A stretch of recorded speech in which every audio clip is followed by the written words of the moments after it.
Across the country, a common sentiment is taking root. Governance at the federal level feels increasingly distant, if not outright elitist. From the removal of fuel subsidies to the floating of the naira and border closures, decisions made in boardrooms and policy circles have hit homes, markets, and commuters hard, sending prices soaring and deepening poverty. For many, the question is no longer what policies are being made, but for whom. No leader can bring a policy that is only targeted for the elite. Implementation is the problem. In the process of implementation, I realize that the elite, of course, are not adversely affected. It's the common people that actually eventually suffer this. So at one time they say we have closed the border.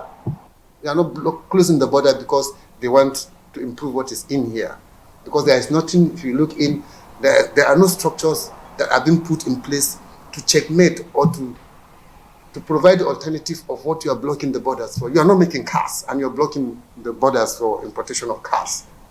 What are you doing? You are increasing the cost of transportation for who? It's for Isiaku. As Nigeria edges closer to the 2027 elections, a growing wave of pressure groups and advocacy platforms are emerging, trying to influence public discourse and political direction. Political scientist Ibrahim says elites have long dominated this space, using media and influence to shape narratives that often ignore grassroots struggles. The Nigerian elite benefit from this so-called free system. And because they benefit from this free system, they have always wanted to perpetuate it so that it continue to benefit them at the expense of the masses. And that is why, as part of the solutions to the current scenario, is the issue of political education. Economic analyst Ibrahim believes a disconnect persists between what the data says and what ordinary Nigerians experience daily. They started by rebasing the data for inflation from using 2009 as reference period to 2024. So by so doing, the statistical rates of the inflation fall from around 34% to around 24%. That does not mean relief or economic relief or price relief in the country. It's just a methodological shift. They changed the methodology of computing the inflation, but it is not solving our problem. They also rebased the data for unemployment. They started with the unemployment.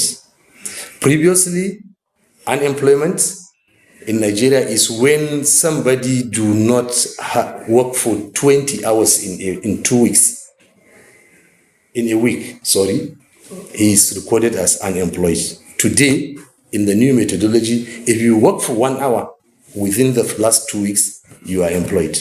It's a chess game, critics say, one played far above the heads of those who skip meals just to afford transport money. What the masses are supposed to do is to have themselves available and understand the political dynamics, and as well as observe what is happening in the political space. And it is in this situation that a meaningful change can be made. Except the elite understand that the masses are not aware of the atrocities they are doing. They will not want to relinquish themselves from this power. And that is why even the electoral system is perverted in such a way that it disconnects the masses. The reality on ground is different from what you see. And that is why even the issue of voters turnout, you cannot continue to force people to that until when we are trying to make law that people must come out and vote. I think there's a disconnect there. You have to make available the evidence of democracy, and that is the only way people can participate in this electoral process. As Nigeria's democracy matures, observers argue it must become more inclusive, not just in rhetoric, but in real policy making. The loudest voices shouldn't always come from the corridors of power, but also from the communities they claim to serve. Only then, they say, can reforms be truly for the people, not just about them. Abdulazeez Ibrahim, Trust TV News.